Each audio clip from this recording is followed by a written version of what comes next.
આમ તો તમને આ બંને શાન આપેલી કે દેખાય શું આ સર્મ ચક્ષુથી એ તમામ હરિની માયા એટલે કીધું કે હરિજન હરિ કહેતા પરમાત્મા એ શાન તમને મળેલી છે કહેવાનું કોઈ હોતું નથી અને જન કહેતા માણસ થાય એટલે કીધું કે હરિજનની માયા હરિને સોંપો ભક્તિની માટે પોતે પોતાની લજા જે આપણી મનની મલાજો છે ને એ મૂકવો પડશે જો સંતના ચરણ રહેવું હોય સદગુરુના વચન પ્રમાણે વર્તવું હોય અને સાંગો પાંગ આ ધર્મને નિભાવવો હોય તો ગુરુના વચનમાં બિલકુલ ભૂલ ન કરવી આટી ઘૂંટી વાળો આ સંસાર છે અટપટો આ સંસાર છે વિષયો ક્યાં ભૂલ ખવડાવે ક્યાં માર ખવડાવે એનો કોઈ પતો નથી કર્મ પ્રધાન વિશ્વ કરી રાખા જો જસ તે ફલ શાખા કર્મ કોઈ દી કોઈને ફળ આપ્યા વગર શાંત નથી થતું કર્મ સારું હોય ને કર્મ મોળું હોય એ તમને સદગુરુ મહારાજે મને તમને આ વાતને શાન આપેલી કે સારું કર્મ કયું ને મોળું કર્મ કયું એ પણ આપણને બતાવેલું છે સુખમાં આપ્યું છે એટલે જાજી ખ્યાલ ન પડે પણ સમજો માણા હોય શાનમાં સમજે છે પણ કોઈને આવું ગુરુના વચને હાલ્યા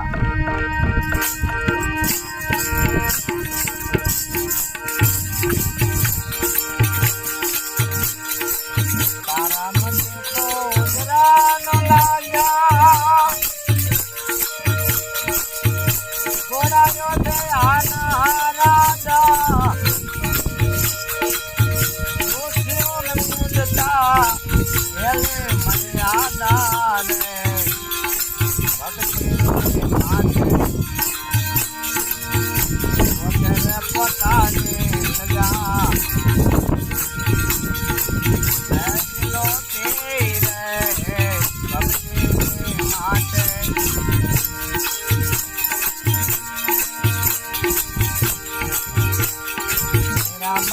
લાગી તારે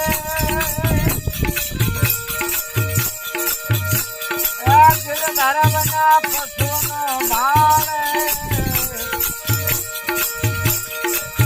રાણા ઝેર પાયા એને ગાવી રે આ ભક્તિની માટે વચન પોતાની લજા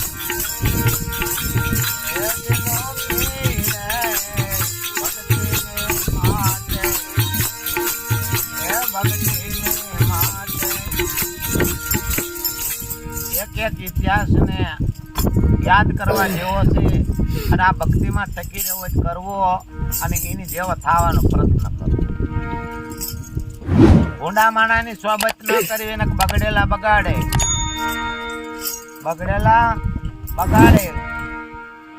સાકુટ નર સુધરે નહીં એમ આંધળું હોય બે વળું હાલે આપણને બે વળું હાલવું ના પાડે ગુરુએ એક વળું હાલવાનું કીધું છે કામ ક્રોધ મદ લોભ મોહ અને મત્સર જે ઈર્ષા આપણે કીધી આ પાંચેય જરૂરિયાત વાળા તો સહેજ છે મહાન સહેજ છે પણ એ પ્રમાણે ગુણ ધર્મ કમાવવો પડે અને એની પ્રગતિ સારા માર્ગે કરવી પડે નકર આપણે ખેડૂત દીકરાને ખબર હોય એક ડુંગળી બગડ્યા ખેડે પડખે હોય ને બગાડે એને જલ્દી નાખી પાડે દેવી દિન પ્રતિદિન આ ગુરુવાર આપણે ગુરુના વચને અમારે ઘનશ્યામ મહારાજ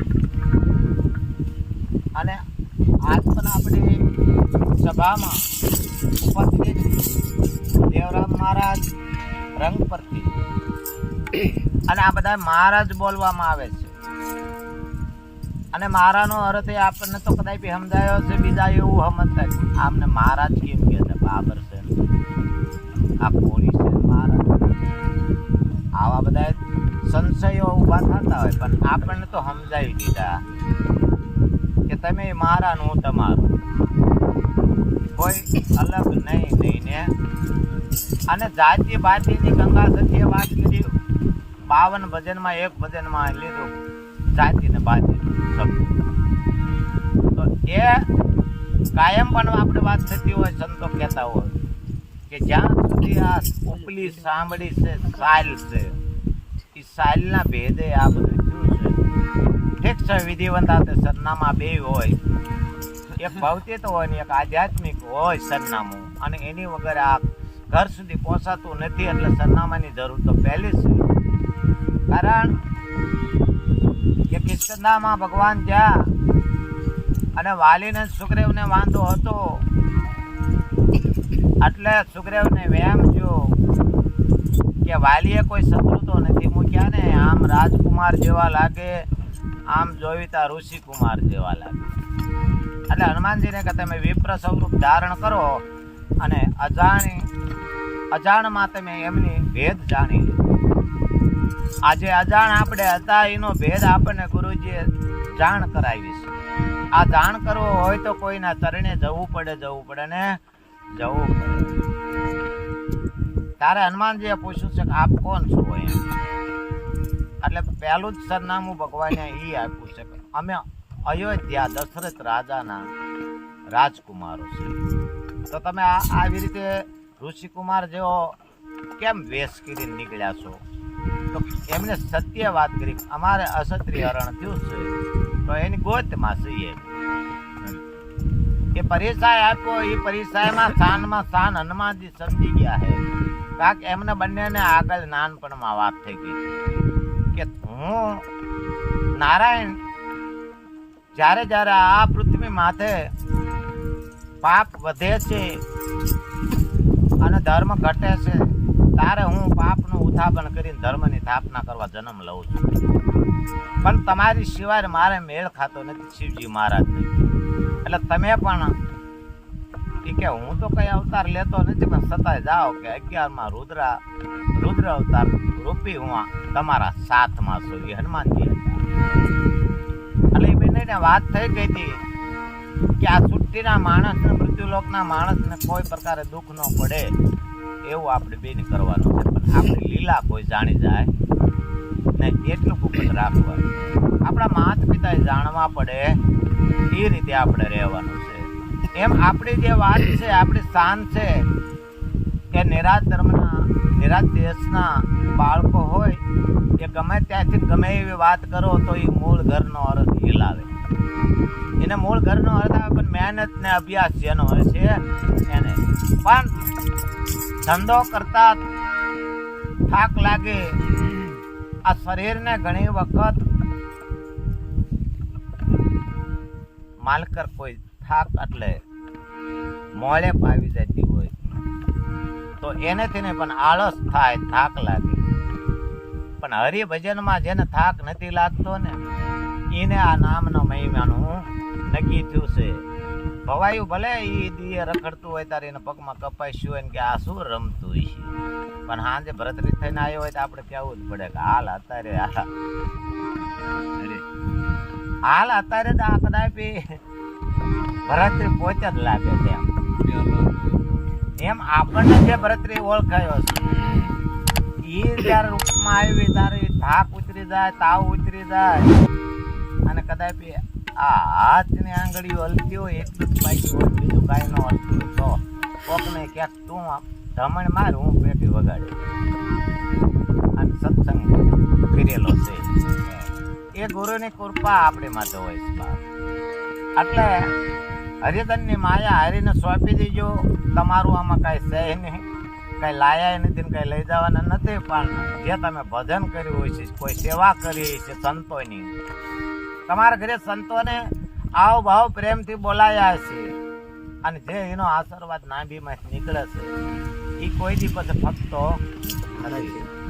આશીર્વાદ આપવાનો ન આવે, આશીર્વાદ મળી જાય, પણ એ તમારી સેવા હોય, તમારો ભાવ હોય તો. આમાં તો કંઈક આયા અને કંઈક ગયા, લખ આવે ને લખ જાય. રાણી રૂપાત રાજપદમણે રાણી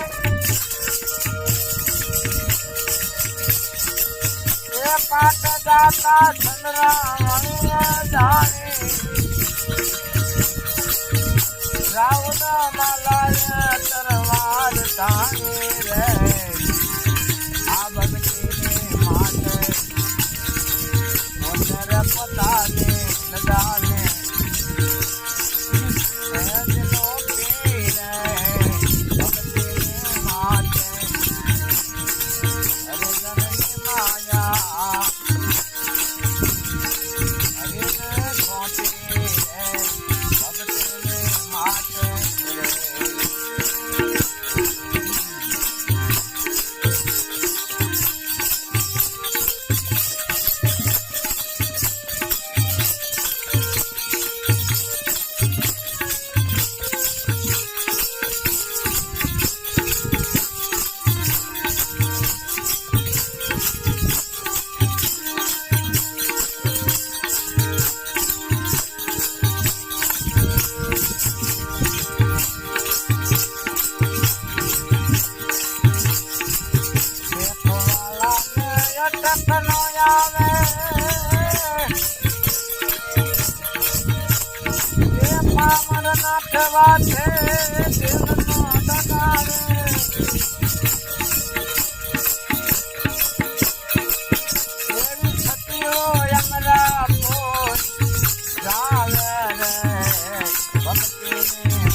તમારે બહેનોની માટે પતિ પરમેશ્વર અને સદગુરુ મહારાજે કીધું કે બેટા પતિવ્રતા ધર્મ તને આપું છું અને તારો પતિ પરમેશ્વર એના દુઃખે તું દુઃખી ને એના સુખે તું સુખી એના વચનનું પાલન કરજે ને એના અંગોઠો ધોઈને પાણી તું પીજે.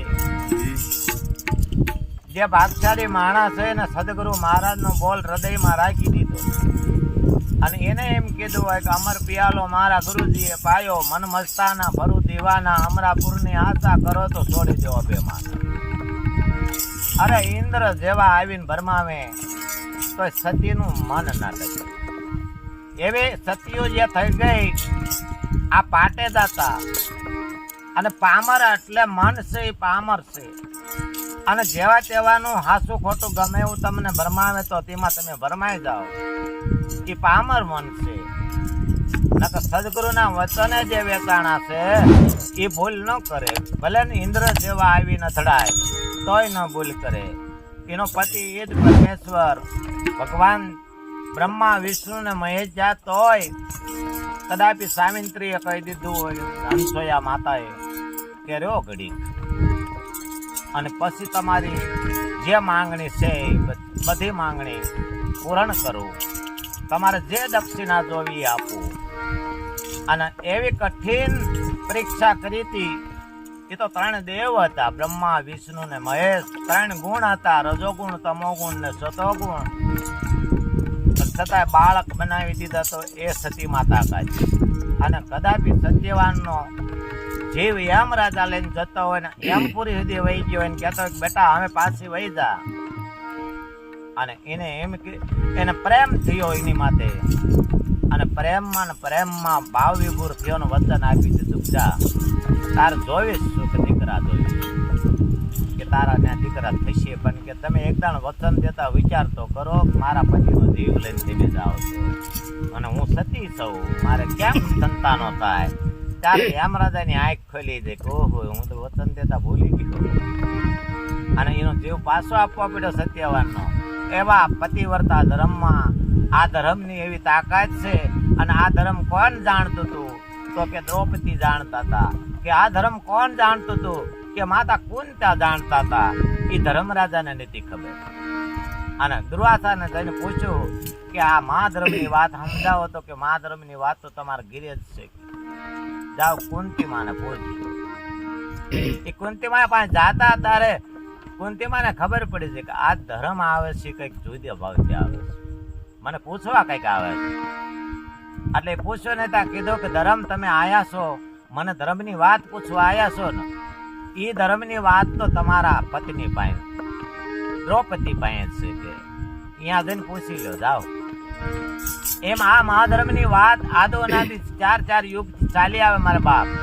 અને તમારું અને તમારી પેઢીનું કલ્યાણ કરવું હોય તો ગુરુના વચનને કોઈ દી ભૂલતા નહીં. અને ગુરુના વચનને ભૂલ્યા હે એ કોઢિયા થયા જગતમાં, એના કોડ પછી મિટ્યા નથી, એનો ભોગવટો કોઈ દી પછી પૂરો પડતો નથી. ગમે માણસ કોઈ પણ ગુરુ દોહી થયો, એ ગુરુનો દોહ એને લાગે છે ને લાગે છે. એટલી વાતને યાદ રાખજો. અને તમારા ઘરે ભજન સત્સંગ, ભલે આપણા ભજન તો એવા છે કે આ જંગલમાં મંગલ છે, આપણે ખેડૂતના દીકરા છે, ધંધા કરતા માણસ છે, દાડીઓ મજૂરી કરતા માણસ છે, અને આ જુઓ જંગલમાં ભજન રાખે, આ હાની ઝૂંપડીઓ છે જુઓ, આ બધા ધંધો કરનારા દાડીઓ કરનારા માણસ છે. છતાંય જો આપણે આટલું ભજન કરવાનો ભાવ આપણા ગુરુએ આપ્યો હોય ને આટલો પ્રેમ આપ્યો હોય તો આપણે સુખી છીએ, આપણે દુઃખી નથી. પછી હાથે કરીને દુઃખ મનમાં લાવવું હોય તો છે, નકર સુખી છીએ. એટલે સમજણમાં એટલું રાખજો, સંતોને બોલાવજો. આ 65 બેઠા છે એ સંતો ભક્તો બેઠા, કારણ કે આવડા હાસી વાત કરવાના, આવડા આદ હાસું ભજન કરવાના અને ભજન કરાવવાના છે. એટલે આવો ભાવ રાખજો. એટલે ગુરુ મહારાજ કોઈ દી વાંધો આવવા દેશે નહીં, અને આવશે પણ નહીં. બોલો સદગુરુ મહારાજ.